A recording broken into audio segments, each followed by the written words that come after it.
이 복된 시간에 주신 하나님 말씀은 마가복음 14장 53절로 72절입니다. 53절부터 교독하겠습니다. 그들이 예수를 끌고 대제사장에게로 가니 대제사장들과 장로들과 서기관들이 다 모이더라. 베드로가 예수를 멀찍이 따라 대제사장의 집들 안까지 들어가서 아랫사람들과 함께 앉아 불을 쬐더라. 대제사장들과 온 공회가 예수를 죽이려고 그를 칠 증거를 찾되 얻지 못하니 이는 예수를 쳐서 거짓 증언하는 자가 많으나 그 증언이 서로 일치하지 못함이라. 어떤 사람들이 일어나 예수를 쳐서 거짓 증언하여 이르되 우리가 그의 말을 들으니 손으로 지은 이 성전을 내가 헐고 손으로 짓지 아니한 다른 성전을 사흘 동안에 지으리라 하더라 하되 그 증언도 서로 일치하지 않더라. 대제사장이 가운데 일어서서 예수에게 물어 이르되 너는 아무 대답도 없느냐? 이 사람들이 너를 치는 증거가 어떠하냐 하되 침묵하고 아무 대답도 아니하시거늘 대제사장이 다시 물어 이르되 내가 찬송받을 이의 아들 그리스도냐?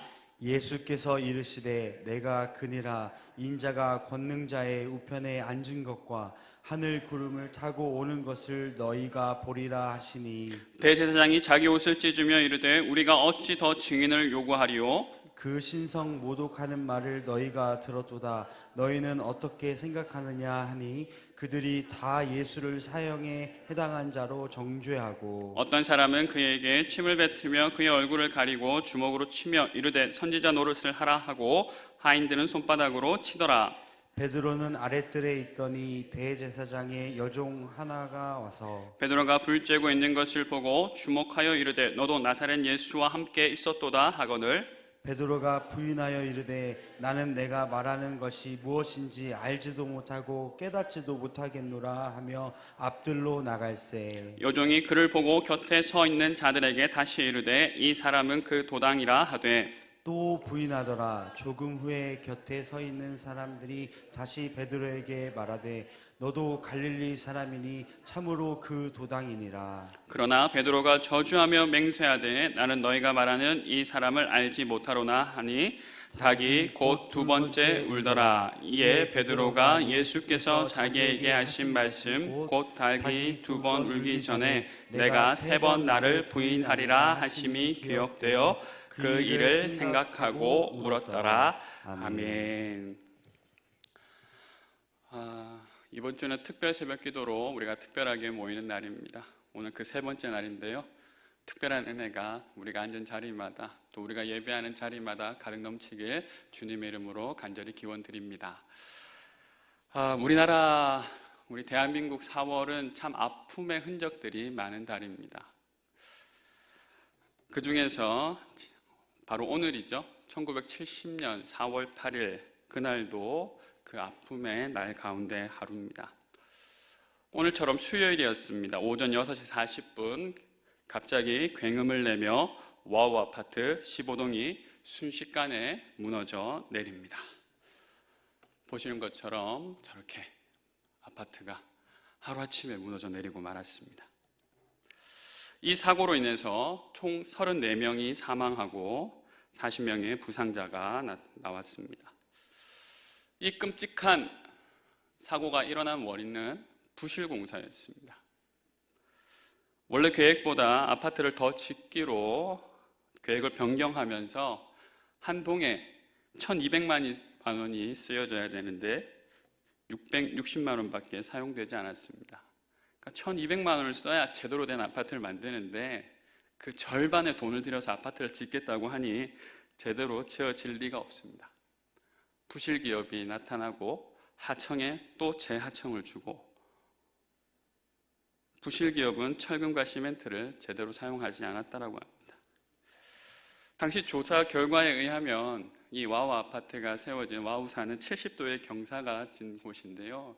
이 와우산의 아파트를 짓기 위해서는 기둥 하나에 철근이 70개가 들어가야 되는데 몇 개가 들어간지 아십니까? 어떻게 이럴 수가 있는지 5개가 사용되었다고 합니다. 70개가 들어가야 할 철근을 5개만 사용했으니 안 무너지는 게 이상한 일이겠죠. 이걸 다시 제가 봤을 때 이런 일은 다른 나라에서나 일어나는 일인 줄 알았어요. 예전에 보도를 보니까 철근이 들어가야 되는데 대나무를 쓴 나라가 있더라고요. 야, 이런 일이 어떻게. 근데 불과 30년 전에 우리나라에서도 이런 일이 일어났었습니다. 6개월 만에 난림공사로 완공이 됐어요. 아파트가 6개월 만에 선 거예요. 6개월 만에 선 아파트가 4개월 만에 무너지고야 말았습니다. 이 사고는 정부 관계자, 그리고 설계, 시공, 감리 관계장 등의 욕심이 초래한 인재입니다. 천재가 아니고 피할 수 있었던 인재라는 것이죠. 그 결과 대한민국에 씻을 수 없는 아주 아픈 흔적을 남기고야 말았습니다. 한 나라의 역사뿐만 아니라 사람의 잘못으로 인해서 한 사람의 인생에도 씻을 수 없는 큰 아픔을 남기기도 합니다. 그 일은 그리스도인에게도 예외가 아닙니다. 오늘 본문은 예수님이 잡혀가는 장면입니다. 그리고 잡혀가시고 재판받는 장면이 나옵니다. 근데 참 특이한 점은 55절부터 65절까지 예수님께서 공의의 종교 재판을 받는 장면이 나오는데 그 장면이 가운데 있고 그 앞뒤로 마치 카메라가 그 한 사람을 따라가듯이 베드로에게 주목하고 있습니다. 베드로를 비췄다가 예수님을 비췄다가 다시 베드로를 비추고 있습니다. 유다에 팔려 예수님이 잡혀가시는데요, 베드로가 그 뒤를 따라갑니다. 다른 자들 다 도망갔지만 베드로를 따라가요. 예수님은 종교재판을 받으셨고 결국 신성모독죄라는 누명을 쓰시고 사형에 해당하는 죄인이 되고야만 합니다. 그리고 다시 베드로를 주목하죠. 66절 이하의 장면은 아주 유명한 장면입니다. 베드로의 부인 장면이죠. 베드로에게 한 요정이 나와서 너도 나사렛 예수와 함께 있었다 라고 이렇게 고발을 하자 아니라고, 난 아니라고. 근데 이 요정이 바로 그 옆에 있는 사람에게 그냥 슬쩍 말하는 것 같았어요. 이 사람 예수와 같이 있었던 사람인데 근데 마치 내 얘기를 하는 것 같은 느낌이 들 때는 그게 다 들리잖아요. 베드로가 또 아니라고. 그런데 그 말을 들었던 사람이 확신을 가지고 아니 말투가 다르니까요. 갈릴리 사람 어부가 쓰던 그 말투, 그 지역 지방의 말을 쓰고 있으니 당연히 그 사람은 예수의 도당이라고 또 고발하자 나는 절대 아니라고. 저주하며 맹세하되 나는 너희가 말하는 이 사람을 알지 못한다. 그때 예수님이 말씀하셨듯이 닭이 웁니다. 이날은 베드로의 인생 가운데에 가장 아픈 날이 되고야만 합니다. 지우고 싶은 날이었겠죠. 예수님이 귀신을 쫓으실 때 그 자리에 베드로는 있었습니다. 많은 사람을 고칠 때 그 자리에서 가장 가까이서 본 베드로, 심지어 베드로는 예수님의 말씀에 의지하여서 무리를 걸었던 사람이 아닙니까? 무엇보다도 주는 그리스도시요 살아계신 하나님의 아들이십니다.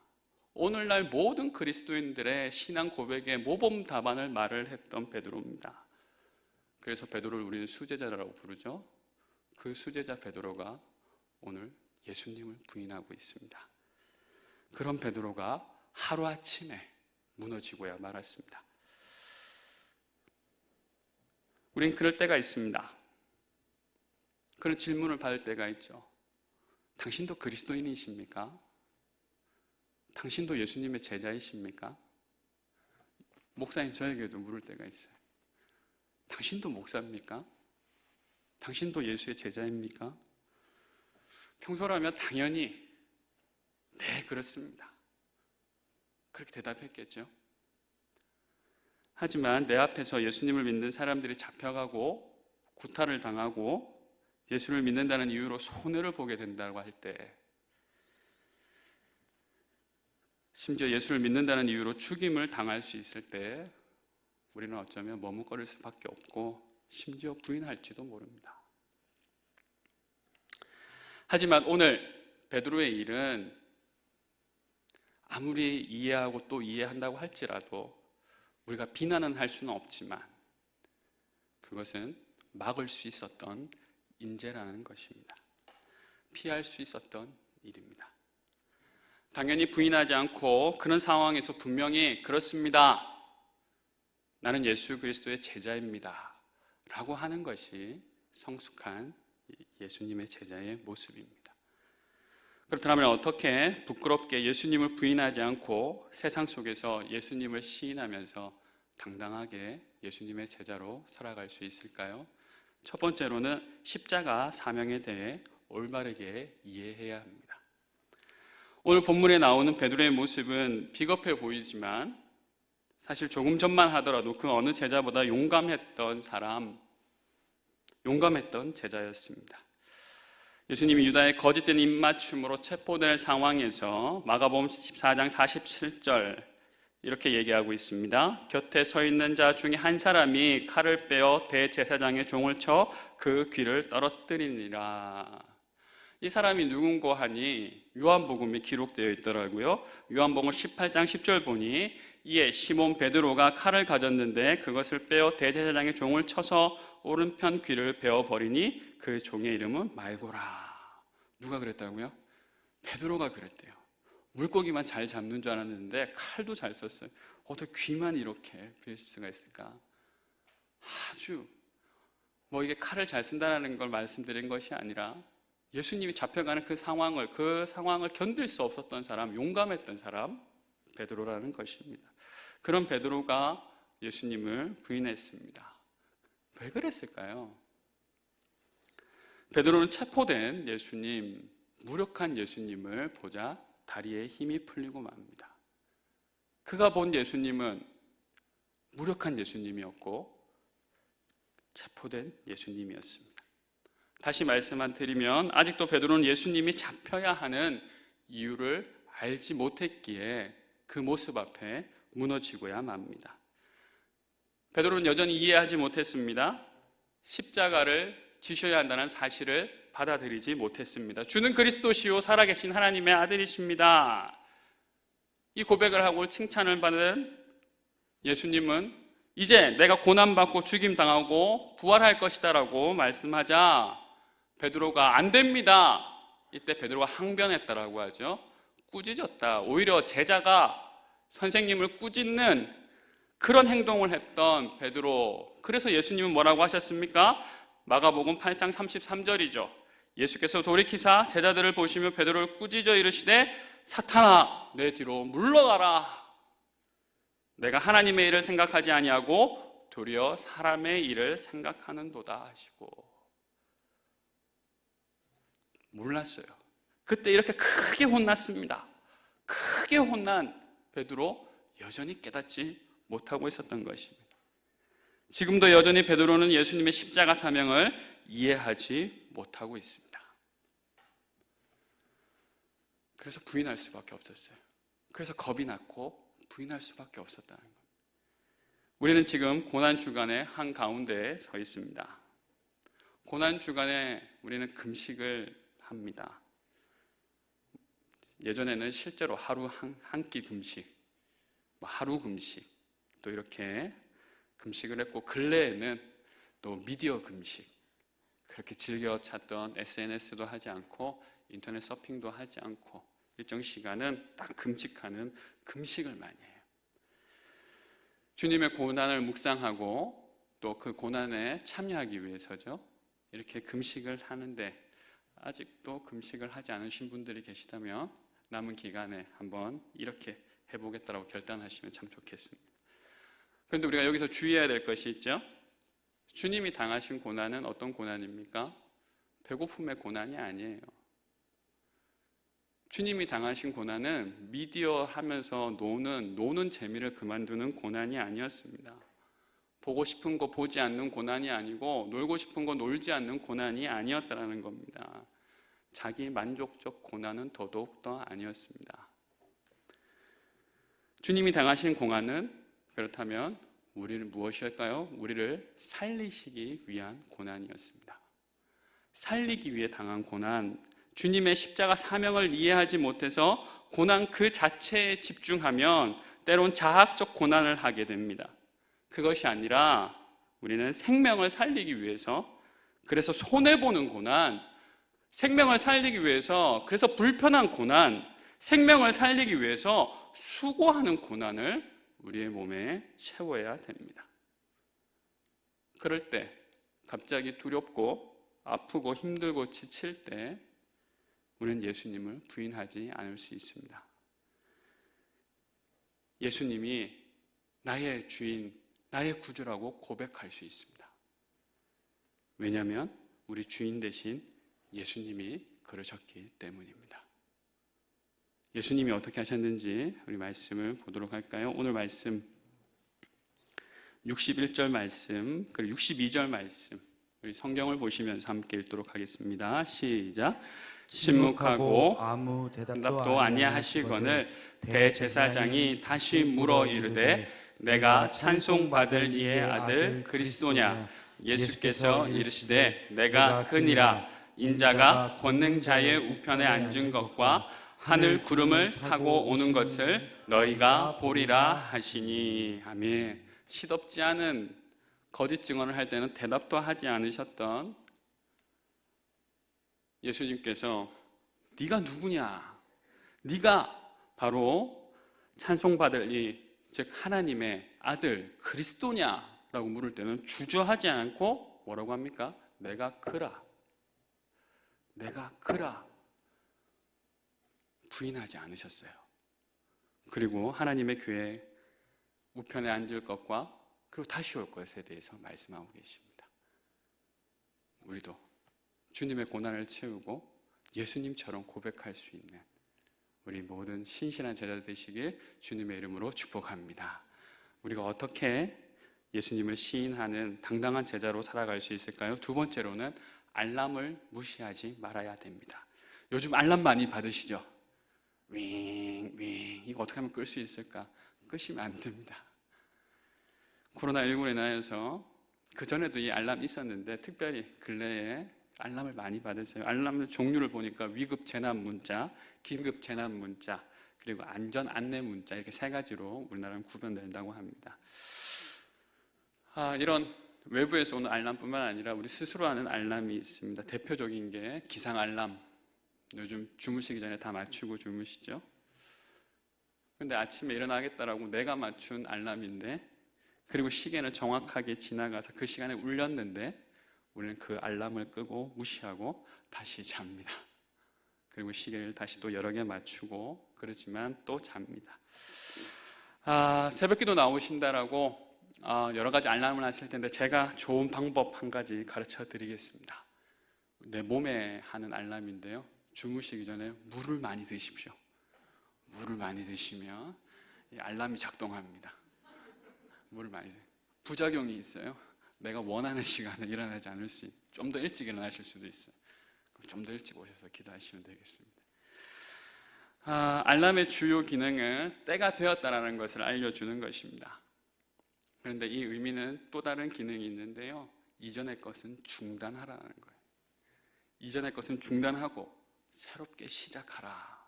알람의 중요한 기능이죠.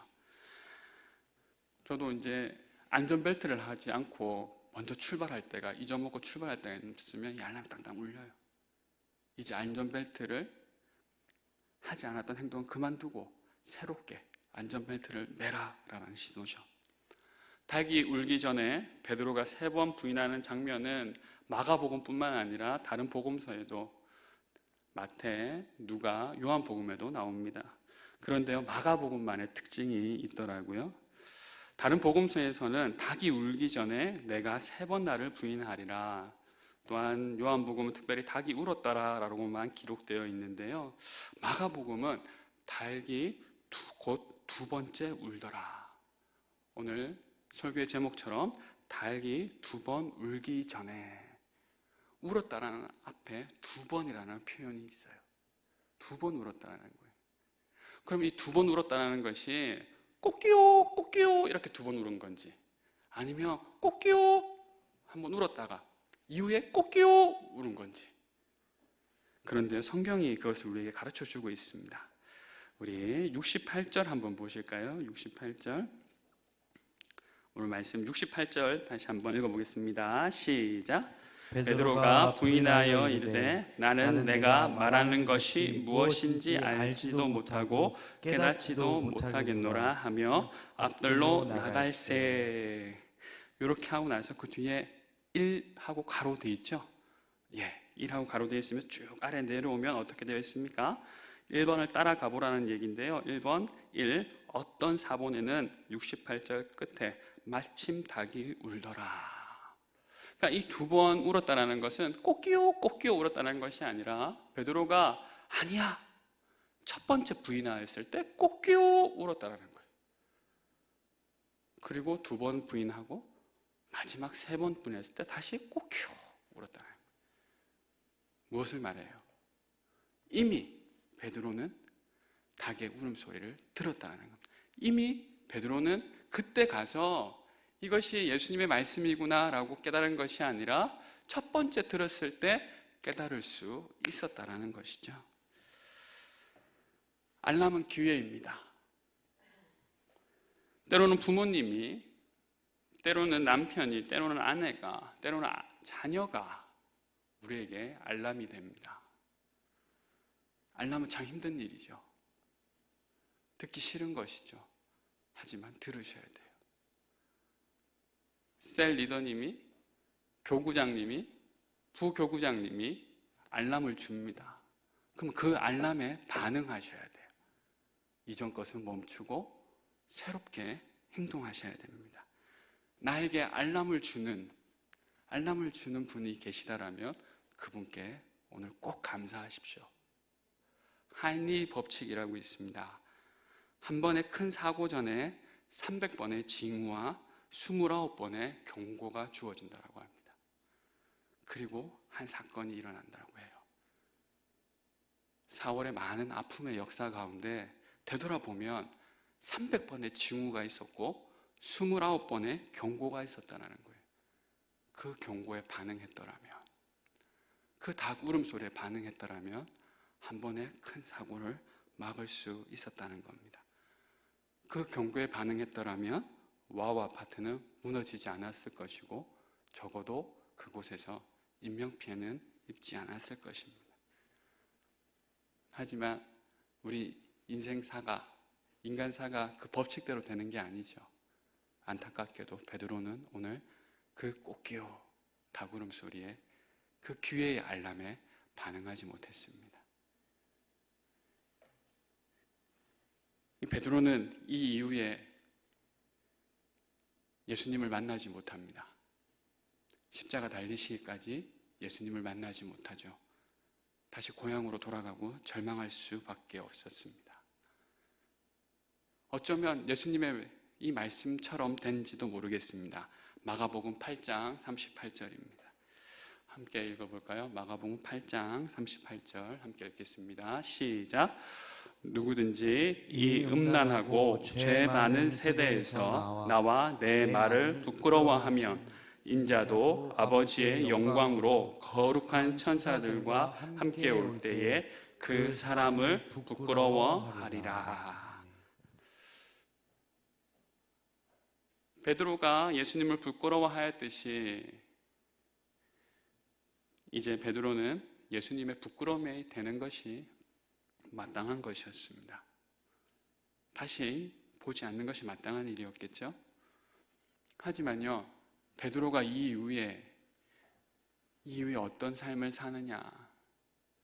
베드로가요, 3,000명을 주님께로 돌아오게 하는 역사를 일으키고, 베드로가요, 내게 있는 것을 내게 주노니 나사렛 예수 그리스도 이름으로 일어나 걸으라.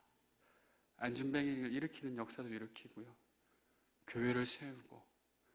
하지만 그 모든 것 중에 가장 베드로를 베드로답게 하는, 베드로가 신실한 제자였음을 나타내는 그림이 있어서 가져왔는데 한번 보시겠습니까? 필리피노 리피가 그린 베드로의 순교라는 그림입니다. 이제 베드로 또한 예수님처럼 십자가에 못 박히는 그런 마지막을 맞이하게 됩니다.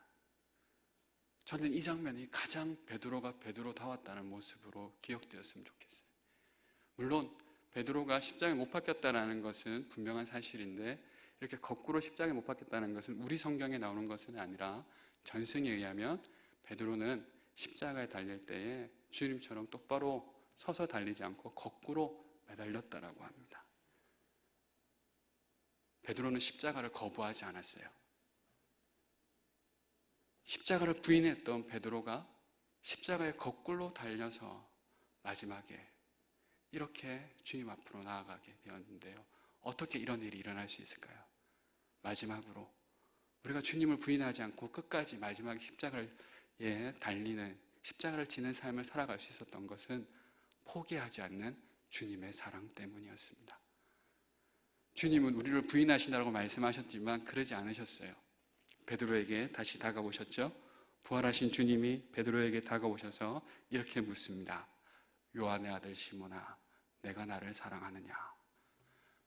요한의 아들 시몬아, 내가 나를 사랑하느냐? 요한의 아들 시몬아, 내가 나를 사랑하느냐? 베드로는 그 질문에 그렇습니다, 주님. 주님이 아십니다. 그렇게 대답하고 그때 예수님께서 다시 베드로에게 십자가의 사명을 허락하십니다. 요한의 아들 시몬아, 내가 더 나를 사랑하느냐? 저는 근데요, 이 질문이 이렇게 들리더라고요. 요한의 아들 시몬아, 내가 이 사람들보다 너를 더 사랑한다. 요한의 아들 시몬아, 내가 너를 여전히 사랑한다. 요한의 아들 시몬아, 내가 너를 부끄러워하지 않는단다. 내가 내 양을 좀 쳐주렴. 우리는 베드로에게 어쩌면 그럴 수 있느냐고 묻습니다. 그러나 주님은 여전히 사랑한다라고 말씀하십니다. 주님은 포기하지 않고 베드로를 사랑하셨습니다. 우리는 몇 번이나 주님을 부인했습니까? 앞으로 몇 번이나 주님을 부인할까요? 이 앞에선 저는 몇 번이나 부인한 것 같습니까? 여러분의 눈빛이 수없이라고 말하는 것 같습니다. 맞습니다. 수없이 부인했습니다. 그런데 수없이 주님이 사랑하신다라고 말씀하셨습니다. 그리고 다시 내 양을 치라고 말씀하십니다. 수없이 부인하는 우리를 주님은 부끄러워하지 않으십니다. 그러셨다라면, 부끄러우셨다라면 십자가 고난을 당하지 않으셨겠죠? 그 굴욕의 자리에서 끝까지 견디시지 않으셨겠죠? 여전히 우리에게 말씀하십니다. 나는 너희를 그럼에도 불구하고 여전히 사랑한다. 나는 너를 포기하지 않았다. 내가 너를 포기하지 않았듯이 너도 너를 포기하지 않았으면 좋겠구나.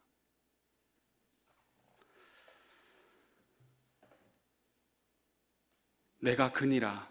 인자가 권능자의 우편에 앉은 것과 하늘 구름을 타고 오는 것을 너희가 보리라. 우리도 우리 주님과 같이 우리 구주여 주인이시여 우리 스승이신 예수님처럼 당당하게 고백하며 살아갈 수 있게 간절히 소망합니다. 1970년 4월 8일에 있었던 와우 아파트 붕괴 사고는 다시는 일어나지 말아야 할 일입니다. 이제 더 이상 대한민국의 역사에, 특별히 대한민국 4월의 역사에 아픔의 흔적을 새기지 않길 소망합니다. 무엇보다도 사랑하는 늘푸른 교회 모든 성도님들의 인생의 역사에 더 이상 예수님을 부인하고 괴로워하시는 아픔의 흔적을 새기지 않기를 소망합니다. 예수님은 나의 구주요, 나의 주인이시요, 구름 타시고 다시 오실 주님 되심을 분명하게 고백하시면서 그 주님을 맞이하실 수 있는 우리 모든 늘푸른의 성도님들 되시길 주님의 이름으로 축복합니다. 함께 기도하겠습니다. 하나님 아버지, 그렇습니다.